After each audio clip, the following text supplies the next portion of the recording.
صبح بخیر، روز بخیر.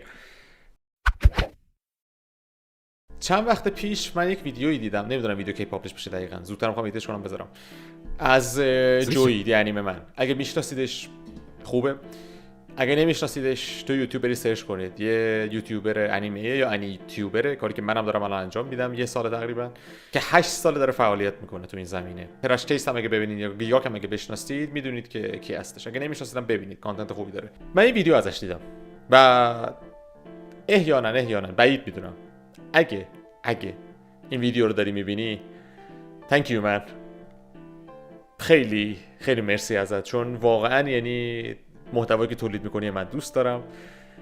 البته بعید میدونم ببینی این ویدیو رو، ولی خب به هر حال یک ویدیویی درست کرده بودش، یک سری آمار داده بودم به جویی. مای انیملیست اصلیه، انیملیست. سایت مای انیملیست همونی که دیتابیس انیمه و مانگا و ناول و اینا هستش.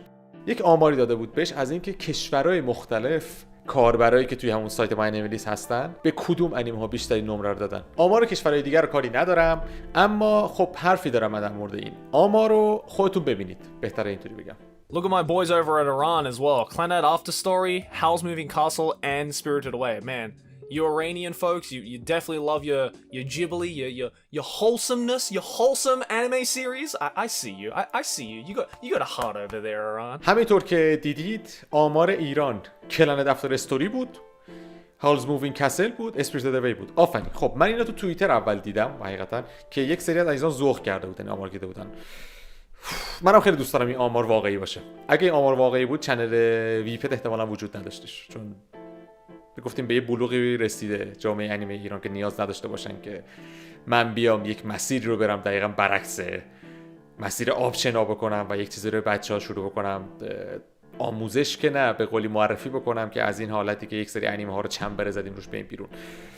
این نیست حقیقتش و همه ما اینو میدونیم و میخوام بهتون توضیح بدم چرا. ببینید، مای انیملیست یک سایتیه که تو ایران کامل جا نیافتاده. من تو ویدیوهام ازش اوایل که نام میبردم با انیملیست قاطی میکردم ملت. انیملیست ازش رو مای انیملیست برداشته که اوکی کول، نه ولی خب نات کول، ولی به هر حال ما انیملیست رو بچه‌ها نمیشناختن. الان خیلی از بچه‌ها بعد از اینکه من یه سری کانتنت درست کردم که توش اشاره مستقیم بهش میشد و صحبت در موردش زیاد شد، مخصوصا اون ویدیوی چرا ما انیملیست به نمره‌اش نمیشه اعتماد کرد، یه سری بچه‌ها رفتن اکانت باز کردن. خیلی محدودتر بودن کسایی که تو ما انیملیست، همین الان هم خیلی محدودن، البته خیلی محدودن. و کسانی که اونجا بودن مثل تیوی تایم، کسایی که نمیدونید هنوز، الان بعضن من الان میتونم نشونتون بدم رو صفحه صرفا تاریخ جوین شدنشون تو یه چیز، بعد اون ویدیوها بعضن جوین شدن، یعنی تا اون موقع نیومده بودن ما انیملیست استفاده نمیکردن. در نتیجه و حالا این یه بحثشه که ما انیملیست رو ملت نمیشناسن تو ایران، مخصوصا قشر نورمی به قولی، یا کسایی که مثلا با ناروتو نمیدونم صرفا چه اینطوری نگاه میکنن و بیشتر از اون جلو نرفتن. یک نکته دیگه در مورد ما انیملیست از قبل اینجا رد شیم بریم. ببینید، ما انیملیست به همین دلایلی که من گفتم یک سری افرادی استفاده میکنن که کانتکت با جامعه انیمه جهانی اکثرا داشتن یا رفتن گشتن و با این سایت آشنا شدن. این افراد بعضن ما میگیم به اصطلاح دوز کالچرشون بالاست، من اف کالچر یا ویمن اف کالچر. این افراد وقتی من اف کالچر ویمن اف کالچر باشن منطقه که لیست این شکلی بشه. و خب کاش یک جامعه آماری دقیق تری میذارن از تعداد افرادی که رأی دادن. خیلی من مطمئنم خیلی آمار کسایی که رأی دادن پایینه، مطمئنم، شک ندارم. ای کاش ما انیملیست این آمار رو میدادش، ای کاش این آمار رو میداد. مسئله بعدی، چرا ما میدونیم که آمار درست نیستش؟ تو جامعه انیمه ایران بودید دیگه، تو همون گپ یا چت ما انیملیست برید، ما انیملیست برید و نظرات ملت رو ببینید، نظرسنجی ملت رو ببینید برون که میگن بهترین انیمه ها چی هن. هیچ کدوم از اینا توش نیست، میدونید خودتونم هیچ کدوم از اینا توش نیست. خیلی چیز بدیه ولی خب نیست. این سلیقه جامعه انیمه ایران. میریم سایت خود انیملیست، میخوایم به نمره ها نگاه کنیم. بلک کلاور تقریبا 9 نمرش، کیمیتسو نو یایبا 9 خورده ایه. اوکی، بازدیدای عجیب غریبی هم بعضن دارن، یعنی شما نگاه میکنیم میبینی پر بازدیدترینان باز همینان.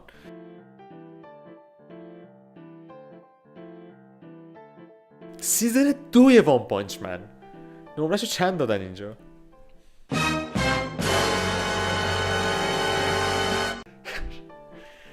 و یک چیز عجیب تری که من اینجا دیدم تو این لیست، سیزن 2 توکیو گول ری یا ره 8.5. I'm going to commit seppuku! بخش نظرات. توکیو غول خیلی باحال، یه انیمه شاهکاره به تمام معناست. هر 4 تا فصلش عالیه. پادشاه یک چشم.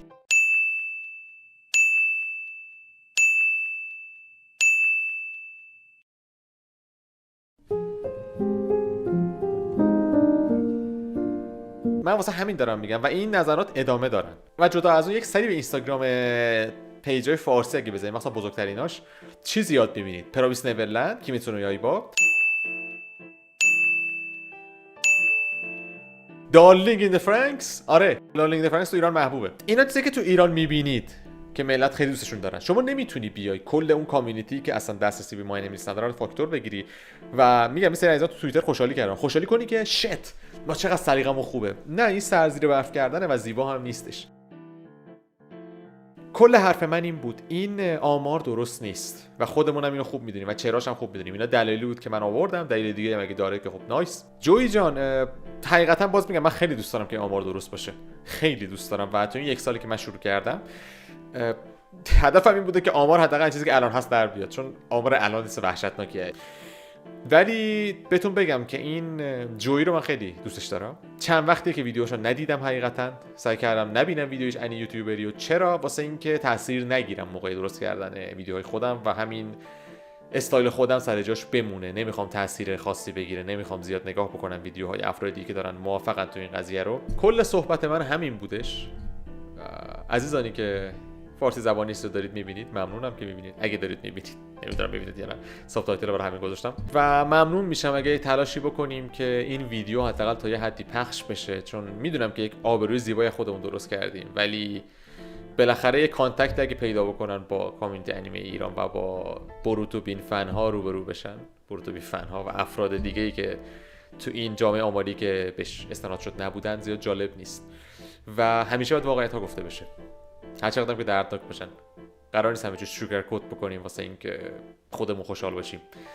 کاری که من هیچ وقت عادت نداشتم بهش و سر همینم خیلی ارادت خاصی به من هستش از طرف خیلی از هیترهای عزیز. این بود کل حرف من. مرسی. شب بخیر.